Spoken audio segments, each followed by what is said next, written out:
kapag yung family mo is masaya, will maging thankful ka. Kasi kadalasan nga doon magulo.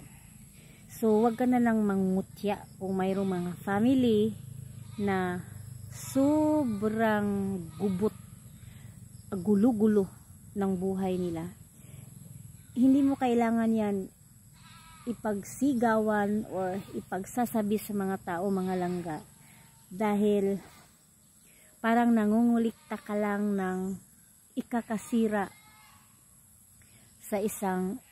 sa relasyon na yan. Nangungulikta ka ng mga basura.